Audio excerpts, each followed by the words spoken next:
बहुत सारे लोग इंस्टाग्राम पर कमेंट कर रहे थे कि सीजन 2 कब आने वाला है जंतर मंतर। तो उन लोगों को मैं कहना चाहता हूँ जंतर मंतर का सीजन 2 बहुत ही जल्द शुरू होने जा रहा है। अमित शाह पार्लियामेंट में आए, माफी मांगे। 20 जुलाई को जो लाठीचार्ज हुआ था उसके लिए उनके इंस्ट्रक्शंस पर ही पैलेट गन्स चलाई गई थी, उनके इंस्ट्रक्शंस पर ही जो टीयर गैसेस थी उनके इंस्ट्रक्शंस पर ही चलाई गई थी।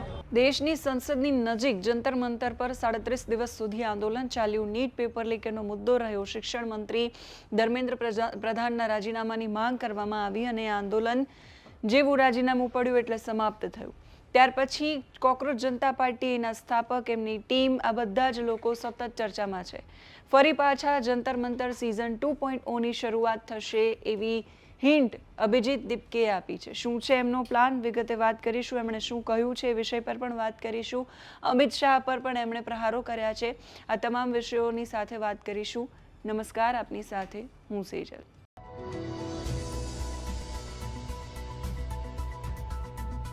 15 मेना दिवसे चीफ जस्टिस सूर्यकांते एक केसनी सुनावणी दरमियान देशना बेरोजगार युवानोने कोकरोच कह्या।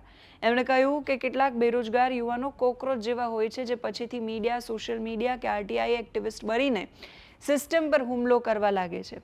16 મેના દિવસે રાત્રે 12 વાગે અભિજીત દીપકે કોકરોચ જનતા પાર્ટી નામનું સોશિયલ મીડિયા એકાઉન્ટ બનાવ્યું, એક વેબસાઇટ બનાવી અને એક્સ પર એક ગૂગલ ફોર્મ બહાર પાડ્યું। કોકરોચ જનતા પાર્ટી લખેલી એક તસવીર સાથે કેપ્શન હતું કે બધા કોકરોચ માટે એક નવું પ્લેટફોર્મ શરૂ કરવામાં આવી રહ્યું છે, જે લોકો જોડાવા માંગતા હોય એ જોડાઈ જાઓ।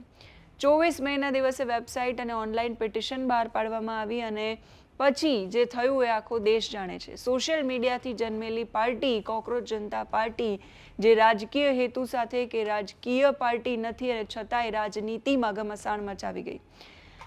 આ પાર્ટી જેને આંદોલન કર્યું એના પછી સતત એની ચર્ચાઓ અને રાજનીતિમાં પણ દેશની સંસદમાં સતત 18 દિવસ હોબાળો થાય एक ज सवाल साथे कि जंतर मंतर पर बैठेला विद्यार्थीओ पर लाठीचार्ज केम करवामां आव्यो अने आ बधा ज सवालोनी वच्चे कोकरोच जनता पार्टीना स्थापक कही रह्या छे कि अमे फरीथी जंतर मंतर 2.0 बहुत जल्दी लावीशुं।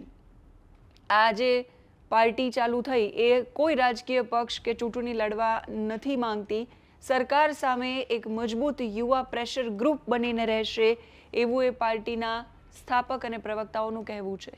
आ पार्टीनी कोर कमिटीमां 35 वर्षथी ओછી ઉંમરના 12 યુવાનો છે, વકીલો છે, સીએ છે, એન્જિનિયર છે અને પત્રકારો પણ છે।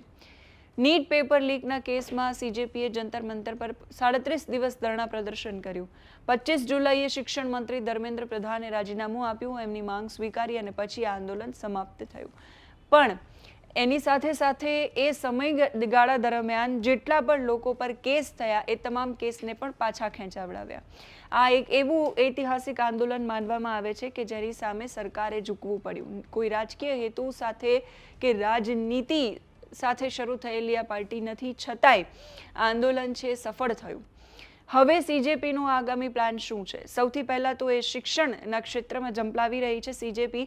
લિસનિંગ ટૂર એમની શરૂ થઈ રહી છે। લિસનિંગ ટૂરમાં એ સીજેપી છે એ તમામ લોકોની સમસ્યાઓ સાંભળશે, એ સરકારી શાળાઓની સ્થિતિની તપાસ કરશે અને પછી એના પર આગળની રણનીતિ બનાવીને લડશે। સીજેપીની એક મીટિંગ મળવાની હતી, એ મીટિંગ માટે હોલ નથી મળી રહ્યો। અભિજીત દીપકે આરોપ લગાવતા કહ્યું કે અમે જ્યાં પણ જઈએ છીએ હોલ માટે ત્યાં એવું કહેવાઈ રહ્યું છે કે આ તો અમને ઉપરથી દબાણ આવી રહ્યું છે કે કોકરોચ જનતા પાર્ટીને હોલ ન આપવો એટલે અમને હોલ નથી મળી રહ્યો। આના પાછળ છે બીજેપીનો હાથ છે। બીજેપી પર આક્રમક રીતે એમણે પ્રહાર કર્યા। જ્યારે પત્રકારોએ સવાલ કર્યો કે અમિત શાહે કહ્યું છે કે સંસદમાં ચર્ચા કરવા માટે તૈયાર છે, તો અભિજીત દીપકે સામે પ્રહાર કરતા કહ્યું કે તો પછી ભાગી કેમ રહ્યા છે? સંસદની અંદર આવો, માફી માંગો, સંસદની અંદર ચર્ચા કરો। એની સાથે સૌરવ દાસે પણ કહ્યું છે કે લિસનિંગ ટૂર શરૂ થઈ રહી છે। અભિજીત દીપકે અને સૌરવ દાસે એમની આગામી રણનીતિને લઈને जंतर मंतर सीजन 2.0 ने लेने शू कह્યું છે, સાંભળીએ। बहुत सारे लोग इंस्टाग्राम पर कमेंट कर रहे थे कि सीजन 2 कब आने वाला है जंतर मंतर। उन लोगों को मैं कहना चाहता हूँ जंतर मंतर का सीजन 2 बहुत ही जल्द शुरू होने जा रहा है। आज हम दिल्ली में हमारी वॉलंटियर्स मीट करने वाले थे, जिसके लिए हमें एक इंडोर मीटिंग करनी थी। इसके लिए हम हॉल चाहते थे। हम कई जगहों पर गए, किसी ने भी हमें हॉल नहीं दिया। सारे लोग कह रहे थे ऊपर से प्रेशर है, हम कॉकरोच जनता पार्टी वालों को हॉल नहीं दे सकते। ऐसे 10 जगहों पर हम गए, 10 जगह से हमें एक ही चीज़ बताई गई कि हम आपको हॉल नहीं दे सकते, क्योंकि कॉकरोच जनता पार्टी वालों को अगर हम हॉल दे देंगे तो हमारे लिए तकलीफ़ हो जाएगी। हमें धमकियाँ मिल रही है ऊपर से, बड़ी मुश्किल से हमें ये हॉल मिला था, जिसकी ये रिसीट है। ये हॉल हमें मिला था, लेकिन आज सुबह इनको भी धमकी दी गई और इन्हें बोला गया कि अगर आप यहाँ कॉकरोच जनता पार्टी की मीटिंग होने देते हो तो आपको उल्टा लटकाया जाएगा। तो इस तरह से लोगों को डराया जा रहा है, धमकाया जा रहा है और हमें मीटिंग करने से भी रोका जा रहा है। तो ये सारा बीजेपी के द्वारा किया जा रहा है।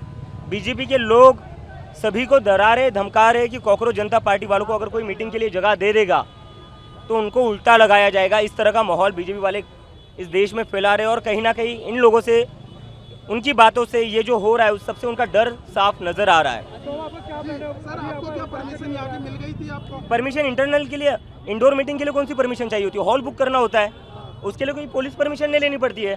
अगर आप कोई बैंकेट हॉल बुक करते हो या कोई भी हॉल बुक करते हो, आप उसके लिए पुलिस के पास जाते हो? उसके लिए तो बस ये रिसीट है उसकी, ये रिसीट है। लास्ट मोमेंट पर कैंसिल कर दिया गया है और ये बोला गया है, इनको धमकाया गया है कि अगर यहाँ पर कॉकरोच जनता पार्टी की मीटिंग आपके वेन्यू पर होती है, आपके हॉल में होती है, तो आपको उल्टा लटकाया जाएगा। सुबह से इस ओनर को कॉल आ रहे थे। पूरे देश भर से हमारे वॉलंटियर यहाँ पर आए जिन्होंने हमारी मदद की थी प्रोटेस्ट को चलाने में। तो इस तरीके से जो डराया जा रहा है, धमकाया जा रहा है, उससे साफ पता चलता है कि बीजेपी कहीं ना कहीं इस देश के युवाओं से डर रही है और तभी वो ऐसे धमकियाँ दे रही है। और मैं उनको कहना चाहता हूँ, कितनी भी धमकियाँ दे दो, कितना भी आप लोग डरा लो, इससे हम लोग पीछे हटने वाले नहीं है, उससे हम डरने वाले नहीं है। ये आपकी गलतफहमी होगी, ये आपकी बहुत बड़ी मिसअंडरस्टैंडिंग होगी अगर आपको लगता है इन सारी ऐसी टुच्ची हरकतों से अगर हम डर जाएंगे तो। सर बैंकेट हॉल वालों की तरफ से क्या कहा गया, किसने आपको यहाँ पर रोका है? वो तो कह रहे उनको फ़ोन आ रहे, कहाँ से आए? अब वो कह रहे कि कुछ बीजेपी के लोग हैं, बीजेपी के लीडर से कॉल आ रहा है। मीटिंग कहाँ करने का प्लान कर रहे हैं क्योंकि आपको हॉल कहीं नहीं मिल रहा है? नहीं, बात ये है कि जब हम लोग प्रॉपर रिसीट लेकर यहाँ पर आए हैं, यहाँ पर हम लोग प्रॉपर रिसीट लेकर प्रॉपर बुकिंग कराकर जब यहाँ पर आए हैं तो उनको धमकियाँ क्यों दे रहे हैं? और इसमें दिल्ली पुलिस क्या कर रही है? जब इतना क्लियरली लोगों को धमकाया जा रहा है एक लेजिटिमेट मीटिंग के लिए, जो हम लोगों ने बकायदा जिसका पेमेंट किया है, जिसकी हमने बुकिंग कराई है, उसके बाद उनको खुलेआम धमकियाँ मिल रही है, तो क्या दिल्ली में अब लॉ एंड ऑर्डर बिल्कुल खत्म हो चुका है? दिल्ली पुलिस क्या सिर्फ भाजपा के लिए ऑपरेट कर रही है, दिल्ली की जनता के लिए ऑपरेट कर रही है? ये दिल्ली पुलिस जवाब दे। सर अमित शाह जी ने आज सदन में बोला कि चर्चा के लिए वो तैयार है, इतने दिन से घमासान मचा हुआ। तो पार्लियामेंट से भाग क्यों रहे? पार्लियामेंट से भाग क्यों रहे? आ जाते पार्लियामेंट में, चर्चा कर लेते, क्यों भाग रहे? अमित शाह पार्लियामेंट में आए, माफ़ी मांगे। 20 जुलाई को जो लाठीचार्ज हुआ था उसके लिए उनके इंस्ट्रक्शंस पर ही पैलेट गन्स चलाई गई थी, उनके इंस्ट्रक्शंस पर ही जो टीयर गैसेस थी उनके इंस्ट्रक्शंस पर ही चलाई गई थी। आए पार्लियामेंट में, भाग क्यों रहे आप? सर झारखंड के मुद्दे पर क्या कहेंगे? 19 दिन से आंदोलन पे उस आंदोलन के जो नेता है देवेंद्र महतो जी, उनके नेतृत्व में ये आंदोलन आगे बढ़ेगा और उनके लिए हमारी पूरी टीम वहाँ पर लगी हुई है झारखंड की। हमारे यहाँ से भी लोग वहाँ पर गए। उस आंदोलन को जितना मजबूत हम कर सकते उतना मजबूत हम करेंगे और उसी पर आज हम चर्चा करने वाले थे।